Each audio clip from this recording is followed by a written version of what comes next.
తెలంగాణ రాష్ట్రంలో బాసర గ్రామం ఒక గొప్ప పుణ్యక్షేత్రం. డాక్టర్ అన్విత మన కథలోని ముఖ్య పాత్ర.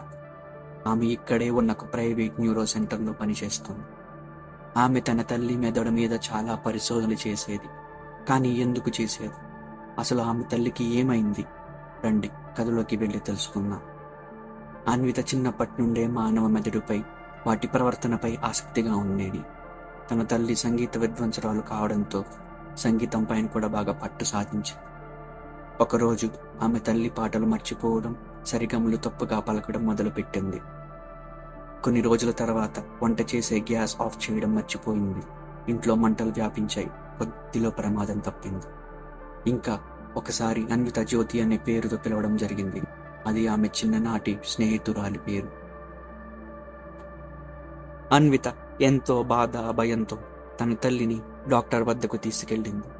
కొన్ని పరీక్షల తర్వాత తన తల్లికి అల్జీమర్స్ వచ్చిందని తేల్చారు. అప్పటి నుండి అన్విత ఎంతో బాధ ఉన్న చాలా పట్టుదలతో చదివి హైదరాబాద్లో ఉన్న ఒక ప్రైవేట్ కాలేజ్లో న్యూరో సైన్స్లో డిగ్రీ సాధించింది. తర్వాత జర్మనీ వెళ్ళి స్కాలర్షిప్ మీద అడ్వాన్స్ రీసెర్చ్ కూడా పూర్తి చేసి బాసర తిరిగి వచ్చింది. తిరిగి వచ్చిన అన్వితకు అక్కడే ఉన్న ఒక private institute advance neuro synthetic intelligence research సెంటర్లో ఉద్యోగం వచ్చింది. ఇది ఒక గొప్ప అవకాశం తన తల్లి ఆరోగ్యం బాగు చేయడానికి. కొత్తలో రీసెర్చ్ చాలా సాఫీగా సాగింది. కానీ కథ ఇప్పుడే మొదలైంది.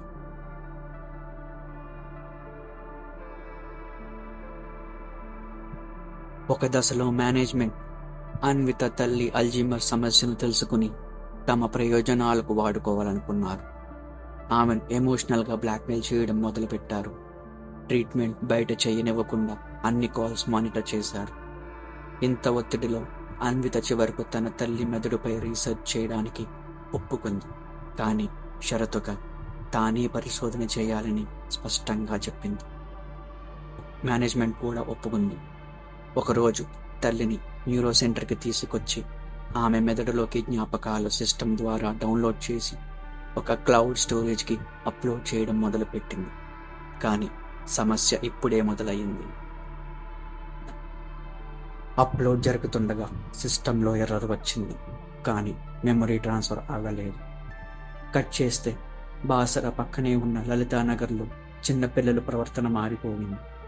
రాత్రుళ్ళు నిద్రలో నడుస్తున్నారు. పొద్దున్న కంప్యూటర్ లాంగ్వేజ్లో మాట్లాడుకుంటున్నారు. తల్లిదండ్రులు ఈ వింత ప్రవర్తనకు కారణం తెలియక భయపడిపోతున్నారు.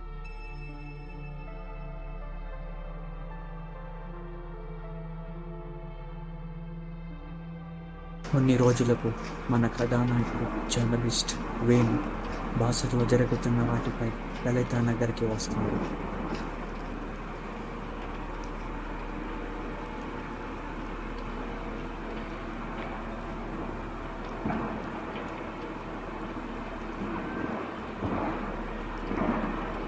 వేణు చుట్టుపక్కల వాళ్ళతో మాట్లాడుతూ అక్కడ పిల్లల ప్రవర్తన గురించి విన్న వెంటనే ఇన్వెస్టిగేషన్ మొదలు పెడతాడు. ఒక్కో ఇంటికి వెళ్ళి తల్లిదండ్రులతో మాట్లాడగా వాళ్ళకు ఏం జరుగుతోందో తెలియదని చెప్తాడు. తన దగ్గర ఉన్న డ్రోన్ని అసలు గ్రామంలో ఏం జరుగుతోందో చూడడానికి ఆకాశంలోకి ఆపరేట్ చేస్తుండగా తన డ్రోన్ సిగ్నల్కు హఠాత్తుగా ఒక వింత సిగ్నల్ మ్యాచ్ అవుతుంది. సిగ్నల్ ట్రేస్ చేయగా అవి న్యూరో సెంటర్ నుండి వస్తున్నాయని తెలుసుకుంటాడు. వేణు ఒక సీక్రెట్ ఎన్క్రిప్టెడ్ సిగ్నల్ పంపుతాడు. అది కాస్త అన్విత దగ్గరికి చేరుతుంది. అన్విత వేణుతో అక్కడ జరిగే విషయాలన్నీ చెప్పగా వేణు అన్ని రికార్డ్ చేసుకుంటాడు. అన్విత మరోసారి తన తల్లి జ్ఞాపకాలను పరిశీలిస్తుండగా ఒక పెద్ద ఎలక్ట్రోమాగ్నెటిక్ రీఇన్కేటర్ తయారు చేయాలని, దానికోసం ఆ చిన్న పిల్లలను ఉపయోగించుకోవాలని తన తల్లి ఒక పథకం ఉన్నట్లు తెలుస్తుంది. ఇది వేణు నమ్మలేదు. కానీ అదే సమయంలో అన్విత తల్లి జ్ఞాపకాలు ఒక సిగ్నల్ రూపంలో బయటికి పంపగా అవి ఆ చిన్న పిల్లలకు చేరి వాళ్ళు అందరూ కలిసి ఆ న్యూరో సెంటర్కి రావడం మొదలుపెట్టారు. ఇంతలో న్యూరో సెంటర్లో అన్విత మెదడును కూడా రీసెర్చ్కి ఉపయోగించుకోవాలని తెలుసుకుని ఇది తెలిసిన అన్విత, వేణు గందరగోళంలో పడతారు. వేణు ఇక లేట్ చేయకుండా వెంటనే ఈ ప్రాబ్లం సాల్వ్ చేయాలనుకుంటాడు.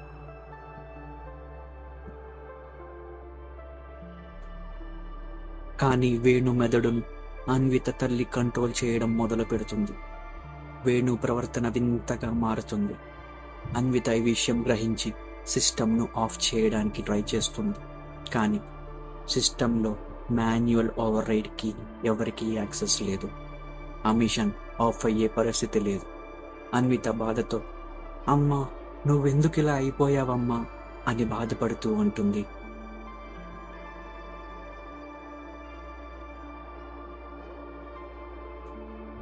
ఇంకా అన్వితకు ఏం చేయాలో తెలియటం లేదు.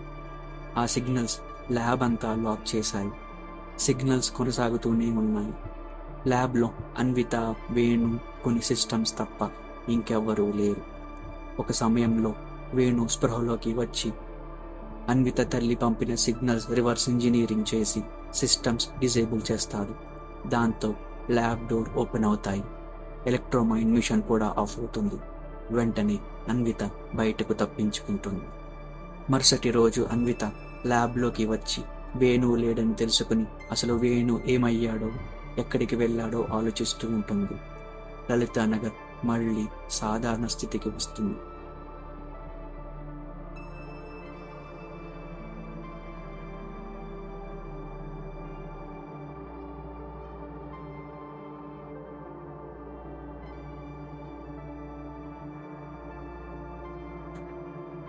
కానీ పిల్లలు ఇప్పుడు కొన్ని వింత కోడ్స్ రాయడం మొదలుపెట్టారు. అసలు వేణు ఏమైపోయాడో, ఎక్కడికి వెళ్ళాడో ఎవరికీ తెలియదు. మీ ఫోన్, టీవీ, కంప్యూటర్, ట్యాబ్లెట్ ఇప్పుడు ఎవరు కంట్రోల్ చేస్తున్నారేమో ఎవరికి తెలుసు. కానీ భయపడకండి, ఇది కేవలం ఒక కథ. మీకు ఈ కథ నచ్చినట్లయితే సబ్స్క్రైబ్ చేయండి, నోటిఫికేషన్ బెల్ ఐకాన్ ఆన్లో పెట్టుకోండి. మళ్ళీ కలుద్దాం. అంతవరకు మీ చరణ్. జై హింద్.